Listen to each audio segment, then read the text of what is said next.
Petit garçon était triste. Ses mains le démangeaient, ses pieds le démangeaient, et il ne savait quoi faire pour se débarrasser de ces démangeaisons. Petit garçon et sa famille vivaient très loin de tout hôpital, et très loin de tout médecin ou infirmière.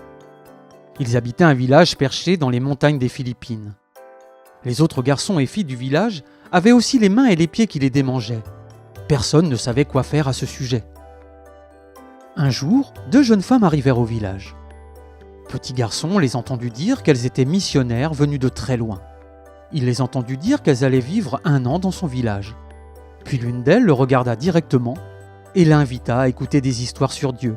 « Viens près de la rivière à côté du village d'où s'écoule l'eau qui vient de la montagne, et n'oublie pas d'inviter tes amis, dit-elle avec un grand sourire. Peu de temps après, petit garçon et une dizaine d'autres enfants étaient assis sur la rive rocailleuse de la rivière en compagnie des 2 missionnaires. Petit garçon écoutait attentivement, tandis que l'une d'elles ouvrait un livre aux images colorées pour en lire une histoire sur Dieu. Mais soudain, sa main se mit à le démanger. Il se gratta, puis ce fut son pied. Il le gratta aussi. Ensuite, son autre main et son autre pied commencèrent à le gratter.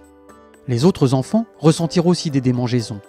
Et tous se mirent à se gratter sans cesse.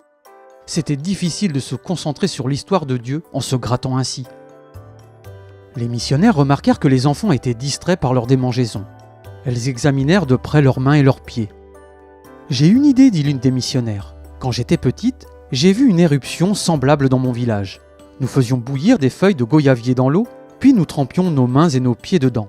Essayons de faire pareil ici. » Les 2 missionnaires demandèrent aux enfants s'il y avait des goyaviers dans le village.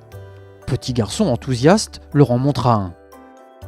Les missionnaires cueillirent des feuilles et dirent aux enfants d'aller chercher des bassines, des seaux ou des bols chez eux. Petit garçon s'en alla en courant.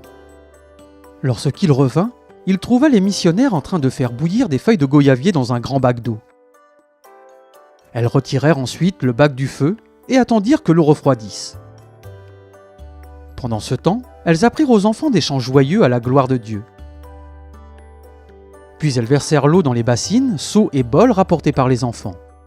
« Prions Dieu pour qu'il nous aide », proposa l'une d'elles. L'autre montra aux enfants comment fermer les yeux et joindre les mains. Elle pria « Cher Dieu, s'il te plaît, guéris ces enfants. Au nom de Jésus, Amen. » Petit garçon et les autres enfants mirent leurs mains dans leurs récipients respectifs et attendirent 20 minutes. Puis ils changèrent l'eau, y plongèrent leurs pieds et attendirent encore 20 minutes. Le temps passa vite car ils chantaient joyeusement à propos de Dieu. Chaque jour après cela, les missionnaires firent bouillir des feuilles, prièrent et firent tremper les mains et les pieds des enfants. Elles montrèrent aussi aux parents comment faire de même. Au bout de 2 semaines, les petites bosses blanches disparurent des mains et des pieds des enfants. Tout le monde était tellement content. Ensuite, les missionnaires invitèrent les enfants à revenir au bord de la rivière pour écouter d'autres histoires sur Dieu. Petit garçon y alla.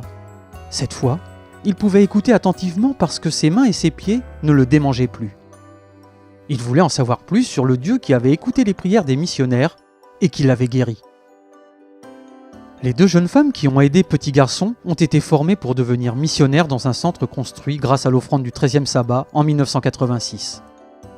Merci de prévoir une offrande généreuse ce trimestre qui aidera d'autres enfants en Asie à découvrir Jésus.